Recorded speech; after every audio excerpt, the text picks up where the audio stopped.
So usungaphakathi-ke kwi-app izoloda kanje and then nanka-ke ama-basic e-app mhlampe into yokuqala engizoyenza ngizovele ngipresse lo X ngisuse le nto lapha phezulu ngoba ayibalulekile. And then la phezulu kulama tabs la ila kuhlala khona lezi zinto osuke uyi-trade lama-pay osuke uwasebenzisa. Angithi uyabona ngezansi kubhalwe forex lapha ngamagama amancane. And then la ku-gold kubhalwe commodities. Thina siyi-trade zonke lezo zinto. So uma uklikha kuwona ngqo kuzovela la ibhathini lokusesha nanta lapha. Yilapho-ke la usesha khona. For instance, uma ngithi asiseshe into ewukuthi as-trade into ewukuthi sijwayele uku-trade i-Euro USD. So wena uzo-type laphana ukuthi EURUSD. Okay, nansi sivelile and then angithi yabo ivela iyini i-forex, so ku-wrong lokho. So into yokuqala ozoyenza ngala ka right wakho nanka ama-options akhona wena uzoya lapha ku-contract select lapho digital angithi yabo noma u-binary option mawukhona angithi yabo. So uzo-select digital and then usungasesha-ke la ku-digital. So again sizosesha EURUSD ngoba iyona pay esijwayele ukuyisebenzisa le. So angithi yabona isibhalwe digital and then lesi engayivala-ke lothi ngipresse lo X lo golide kusale nje le kuphela Euro USD. Alright, angithi uyabona-ke laphana sekubhalwe invest la la ikhona la, let's say ngino $100, let's say iyona amount engiyideposithile le. La ngizoselect ukuthi ngoba i-trade ne-trade akusho ukuthi uzoyithatha ngayo yonke imali osuke unayo. So let's say ngifaka u-100 ngakwazi ukuselecta la ukuthi hayi ngizoqala ngo-100 ngo-10 rand ngo-$10 kuphela. Kodwa-ke wena ngoba uzobe usudeposithile le i-practice account le. So mangabe ngifuna ukushintsha ngiye ku-real account ngipressa leya arrow ebheke phansi eduze kwemali bese ngiklikha lapho real account phezulu. Yes, ngithi yabo lapha nge-move sishintshile sengikwi-real account. Alright, let's say mhlawumbe asithathe nje i-trade example la ku-real account ngizoklikha lapho invest ngishintshe i-amount. I-amount eyi-lowest kunawo wonke u-18 rand angithi yabo bakuvezela angithi yabo kubhaliwe minimum 18 rand.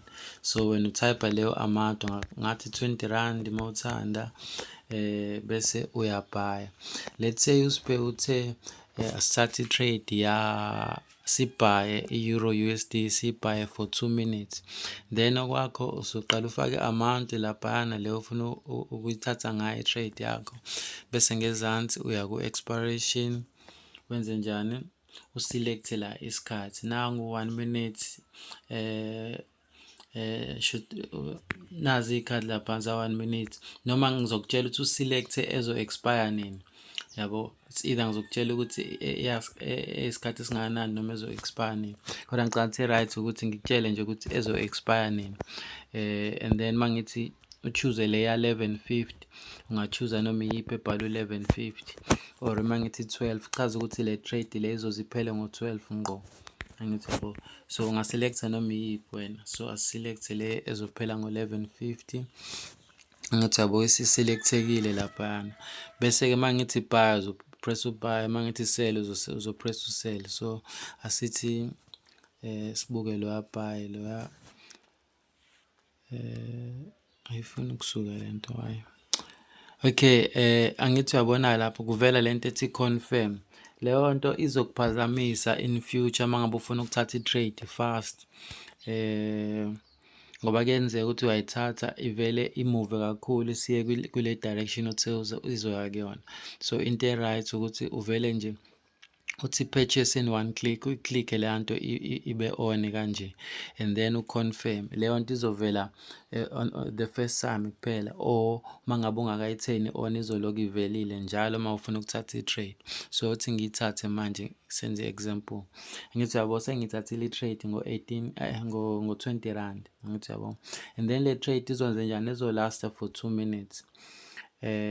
After 2 minutes izophela-ke, kuzodependa ukuthi ngiwinile or ngiluzile.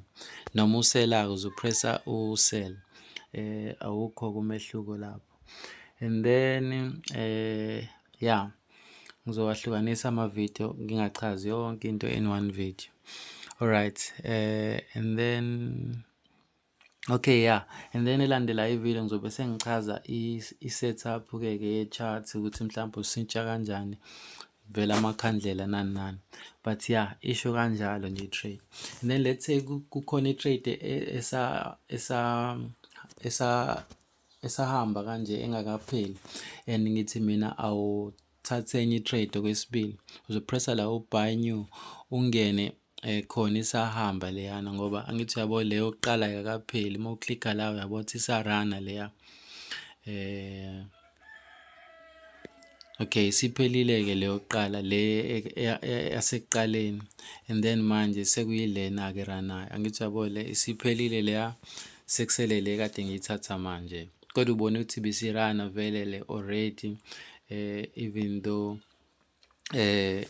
bekusakhona enye eranayo. Alright, enye into ebalulekile yabo la ezansi uma uklikha la u-chat lapha la ngiklikhe khona manje yabo u-support laphana, it's more like uzobe ukhuluma nabo abanikazi be-platform phela, laba abasizanayo uma kukhona nje i-issue onayo, kodwa mhlawumbe ungaqala u-address-e nami, and then mangithi yinto-ke edinga i-support yakhona, edinga i-team yakhona le support, then ngizothi basendele i-message. Uma ngithi basendele i-message uzoklikha lapha ku-support ubabhalele leyo message leyo. Alright, uzobabhalela leyo message-ke leyo. Okay, siwuluzile-ke le, but bengenza ama-example yabo ningawanaki lama-trades.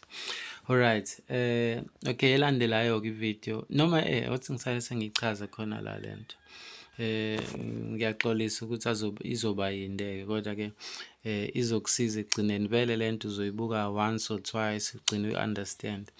Let's say mhlawumbe ufuna ukushintsha i-chart lakho-ke manje kuvele amakhandlela nani nani, so uzoklikha la ezansi, yabo lapho kubhalwe i-chart type, iwona i-chart type leyana, le kuzovela ulayini kuphela, ingaveli lento e-shaded la ezansi, and then le ile ebizwa ngamakhandlela, ama-candlesticks, and then le kube ama-bars, kodwa thina sisebenzisa le amakhandlela le esithathu. And then la uma uklikha la ila ukwazi ukuselecta khona. Alright, yeah, and then let's say by default uma ushintsha from layer graph, le area graph noma i-line graph, kuzovele i-default isikhathi esiwu-5 seconds. Vele mina kwi-strategy engizokufundisa sona sisebenzisa i-default ya-5 seconds. Okusho ukuthini nje akukhona u-5 seconds lapha ezansi, kusho ukuthi ikhandlela nekhandlela liphele emva kwa-5 seconds, uzobona nje le. Okay, awubala u-5 seconds-ke manje wasekuqaleleni, and then angithi yabo 5 seconds kanjalo. Mengifuna ikhandlela lilaste mhlambe i-minute, then ngizoshintsha la ngiye ku-1 minute, nakho 1 minute, angithi yabo. Ukusho ukuthini manje, nakho la sekubhala ukuthi ikhandlela lami lu-1 minute, kusho ukuthi ikhandlela leli sezoze li-expire emva ka-1 minute. Okay, and then lezi y'khathi-ke la ezansi lezi lo 2 hours, 1 hour, 30 minutes, kusho ukuthi ufuna ukubona how far back do you want to see i-price, angithi yabo.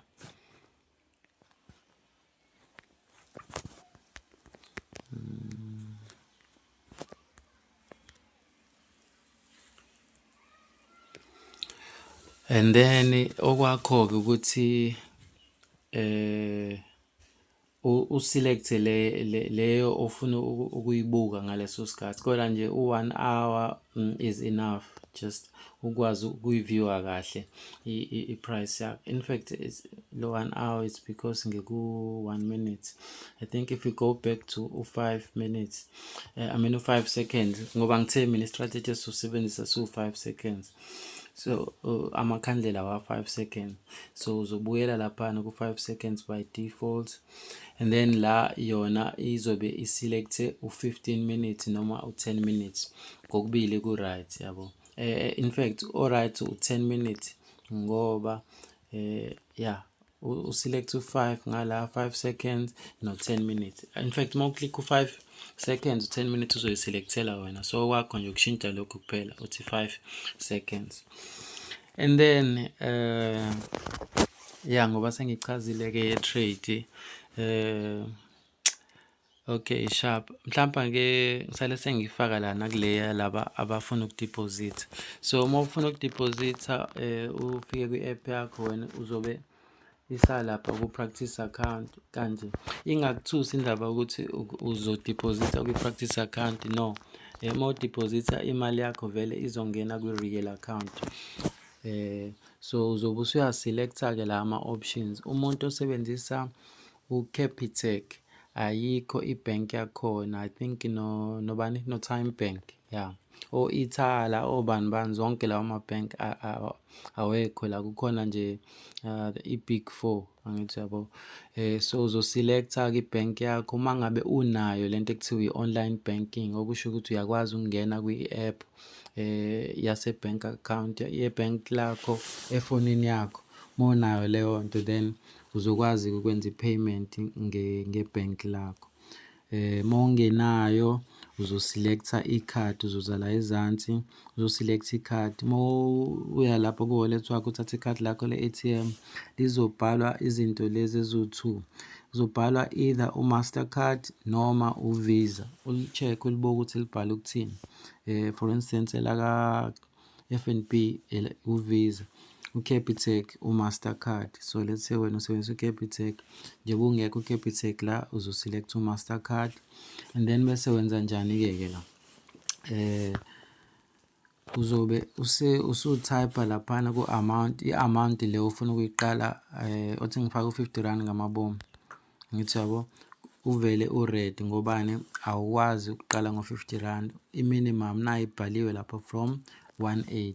So let's say wena no-180 kuphela uzofaka u-180, but i-minimum 180 akusho ukuthi faka u-180. Khona abafake o-300, khona abafake ama-1000, amaphakethe abantu awafani. So nawe uzoya ngephakethe lakho ufake leyo amount ofuna ukuyifaka. Alright sharp-ke let's say usufakile mhlawumbe 280 or whatever, doesn't matter, uzofaka leyo amount leyo, or uma ikhona la ungavele uyi-select nje kanje, ngithi yabo. Okay, and then bese uza la ku-promotion, nayo iphathi ebalulekile.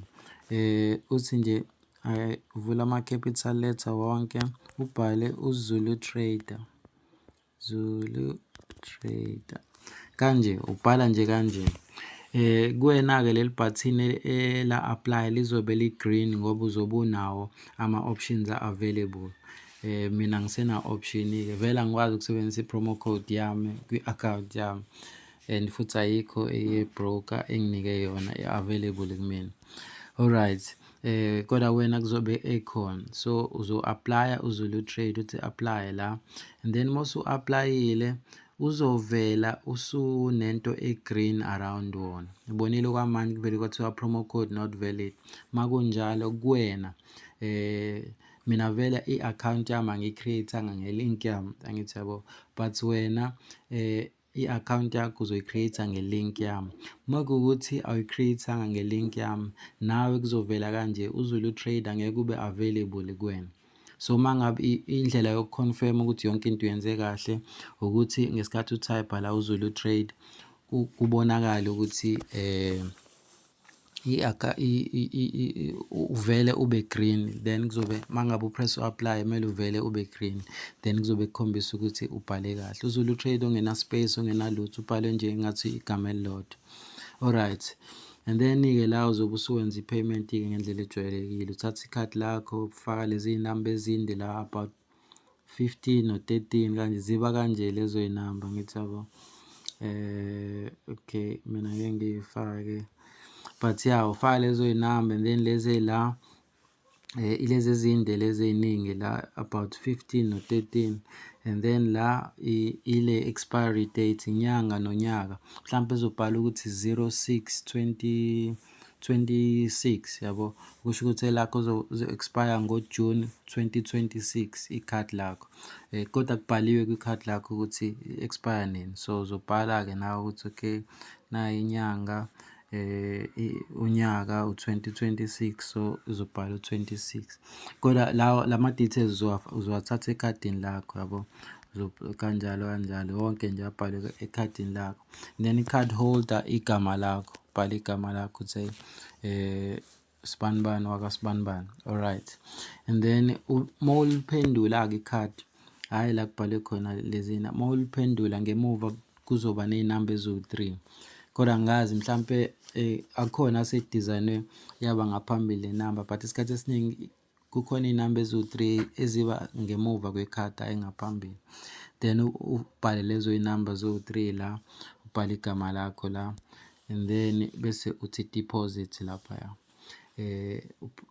Une-show laphana ukuthi uZulu Trader unalento e-green.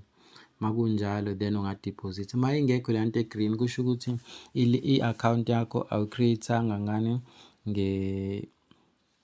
nge-link yami. So lapho kuzomele uqale phansi u-create i-account, and le email osuyisebenzisile kule account le ekhombisa ukuthi uZulu Trader u-aplayeke ngeke isasebenza, sekumele u-create i-email entsha and then u-create i-account kabusha. Shuthi uzobuyela lapha egroupini uthathe i-link, uthi copy link, and then uye kwi-website la izofike ikuvune or mhlawumbe angisale sengikukhombisa le nto ukuthi yenza njani uma ngabe uklikha i-link ikisa. Let's go to Zulu Trader. Okay, uma ufika la kuZulu Trader, into ebalekile, let's say wena umusha egroupini, uzoklikha lapha ama-pinned message, uzowabuka wonke-ke le ikukhombisa ukuthi kuba njani uma ubuka lesithombe. Ngithi yabo uZulu Trader uma ngabe i-account yakho i-create nge-link yami, uzovela ube green kanje le nto kade ngiyichaza. Shuthi lo muntu lo osende le screenshot wayi-create kahle i-account yakhe yabo, aplayekile ngobuka ngala ka-right ibhalwe applied and i-green, so lo muntu engakwazi ukudiphozitha yonke into yakhe ihamba kahle. And then so ile yokuqala, and then bese futhi u-check-a enye moloku uklikha nje laphayana ku-pinned message ayavela wonke. So uqale ngale video izokuthi nje 1212 iwu-5 minutes, so izokusheshisa nje just ukunika i-ID, and then la ukuthi ile sithombe esikuvezela ukuthi kuzoba njani uma usudephozitha, uma ukuthi yonke into uyi-create kahle, suka wena. And then bese nayi-ke le ebhale uZulu Trader introduction, i-video yani le, i-video ye-class ele-introduction leli esijwayele ukuba nalo ngo-12. Angithi yabo nje manje u-12 alikho lelo class. Ngobani? Ngoba ngenza ama-video akanje azokukhombisa ukuthi uzoyithola kanjani information. So yonke-ke i-information ila kule video le, so uzobe usuklikha le video, ngiyifake ku-YouTube, so kuzoba lula ukuyibuka. Ayisekho excuse yokuthi warawara kanjani, iku-YouTube le video, so uzoyibuka le YouTube, uzwe nabantu ngoba i-video engangiyenza as i-class, so babekhona nabantu babebuza nemibuzo, so uzoza nemibuzo yabantu, uzwe ney'mpendulo zakhona, so nawe uzophenduleka kumbuzo wakho. Bese-ke uyachazeleka yonke into, ama-class asebenza kanjani nani nani, yonke leyo nto leyo. Uzwe nale benefit yokuthi uZulu Trader leya promo code oyifaka lapha mo-deposit isebenza kanjani. Ngiyawenza umzekelo lapha kule video le, so ubuke le introduction, and then I think by then uzobe usu-ready-ke ukuthi hayi sengiyithole yonke into engiyifunayo, sengi-ready ukujoyina.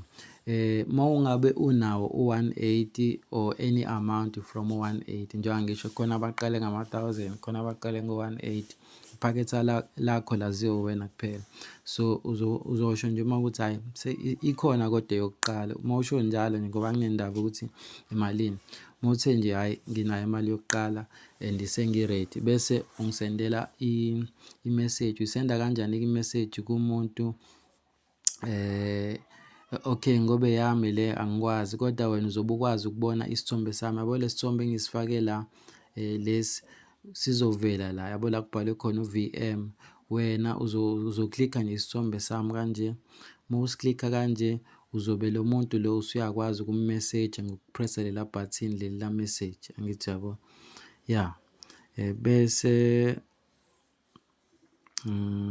yeah ilokho nje kuphela I think okubalulekile. Ngithi yabo deposit failed. Lana ngicathi inkinga yakhe mhlawumbe akanayo i-online banking, or mangabe enayo akayisethile lapha on kwi-app yakhe. Le isuke kuyinkinga engakuwena ngakwi-account yakho lapho, inkinga isuke ingakuwena lapho. So but indlela elula nje ile yokusebenzisa amakhadi, angithi yabo. Uvele uklikhe u-Mastercard noma u-Visa card, ngaphandle mekuthi usuke wayenza i-payment online, then awuna-stress-ke lapho ungayisebenzisa. Ungaselect ibhenki lakho laphana, ufake ama-details akho la ojwayele ukuloga in kwi-app yakho ngawo, then izowenzeka-ke i-payment. Then muthi pay laphana bazosenda i-code laphana kwifoni yakho, bese yeah kube right-ke. Kambe yini enye ngisale sengizisho zonke izinto? U-Telegram. Ngoba ngizosendela nabantu abaku-WhatsApp, it's fine. U-Telegram nawo bakwethu utholakala lapha e-Play Store. Umuntu avela athi anginawo u-Telegram, nawo wenza same thing. La download khona IQ option, usofaka la sothi usubhala u-Telegram, and then baningi ko-Telegram, kodwa kwakho nje ulo nango omunye u-Telegram X, ulo mnyama, ungawuklikhi loyo, wenze sure ukuthi uklikha nje lo wokuqala ngoba uwona o-official. Uzobona ngokuthi unama-reviews awu-15 million, yabo, uwona omkhulu. So klikha wona, uwona lo nayi i-logo yakhona, yabo. Then yeah, mangabe usukwenzile lokho, okay, mina ngoba senginawo-ke, kodwa wena uzobe uzo-create i-account ngenamba yakho, uvele usebenzise kwayona le esefonini. Kodwa ungasebenzisa noma iyiphi, ufana no-WhatsApp nawo kanje, kuyikona ukuthi wona awuyigcini ama-messages, yabo. U-WhatsApp mangingena egroupini angikwazi ukubona ama-messages akade enziwa, kanti la angithi ababonaba bonke abantu abajoyinayo njengoba ngingenza le video. Bonke labantu laba bayayibona yonke lento ela ngaphezulu, angithi yabo. So naba abantu sebengenile bayifundile le message, and then yabatshela benze njani. Nayi ama-pinned message bazowabona, okay, kumele ngenze ukuthi, nayi le video, umuntu uzoyibona yonke lento ngoba sisebenzisa u-Telegram. Kanti kube sisebenzisa u-WhatsApp, u-WhatsApp awunayo le feature le, so awukwazi ukuthi njalo mekungena umuntu, bonke nje labantu, buka nje sengena abantu abangaka, and njalo mekungena umuntu kumele ngimsendele zonke lezi zinto ey'la ukuthi okay, nayi information la, nalo, yabo. Le group ingagcina isibanga isicefe. So yeah, ingakho-ke sisebenzisa u-Telegram. So nawe uma ungekho kuwona uzodinga ukuthi uze ngala ku-Telegram. Yeah, eyaZoom, indaba yaZoom, same thing. Wonke nje ama-app uya la udownload khona ama-app no-Zoom, Zoom akho. Nawo ulo obhala u-Zoom Workplace, uyawu-installa. Musu-installile uzovela uthi join meeting laphaya, and then kukhona option yokuthi join with i-meeting ID, angithi yabo. Ayikho leyo option la. Kodwa uzobona uma ngabe uvula nje uzothi join with i-meeting ID, and then i-meeting ID yini? Akusiyona i-ID number yakho. I-meeting ID ile number le. Let me show you. Ngiye ngithi mase kushaya isikhathi-ke sokuthi sibe ne-session bese ngisenda ngifuna ukuzama ukuthola, but uzoyibona ngelogo yakhona ka-Zoom ukuthi okay shuthi sesine-meeting manje. Iphi lento ya-Zoom? Ngikona la. Nayi-ke le link ngigcine ngakukhombisanga this thing. I-link yokurejista nansi uma ngabe uyiklikha ikuvezela nje kanje, ikuyisa kule website la, i-website ye-broker le. So uma ufika la okwakho I think mina it's because sengi-create-ile i-account athi ngibo. Okay. Ngeke ivele kanje wena ngoba ingoba mina sengi-create-ile account. Kuwena izoveza isikhala sokufaka i-email ne-password, bese ufaka i-email yakho ne-password yakho leyo kuyiyona ozologa in ngayo uma ngabe usuqedile. So i-account uyi-create lapha kwi-website ngokuklikha leya link. Then uma usuyi-create-ile-ke then usungeza-ke la kwi-Play Store yakho. Where is my Play Store? Kambe is it? Okay, nansi. Usungeza la wenze njani? Uthi IQ option, ubhala IQ option u-install le app le. Le app iyona-ke le straight ngayo. Ngoba uzobe usunayo i-account, uzothi uma usufika la awusayi uthi ngiloge out. Uzothi uma usufika la awusarejisti-ke wena kule app. Uzobe usuthi log in, ufake i-email yakho noma uloge in ngo-Google uma kuthi i-account yakho i-create ngo-Google. So ningayenzi lento ukuthi nivele niye kwi-Play Store niyorejista khona ngoba lapho ungarejistanga nge-link yami. So uzorejista nge-link kwi-website bese uyabuya ku-download i-app, ufake izinto zakho ungene. Cabanga sokuningi ilokho. Then okunye-ke senizokuthola kwileya video kade ngichaze nemibuzo yabantu leyana niyilalele ney'mpendulo zayo. Yebo-ke injalo indaba, asibonge.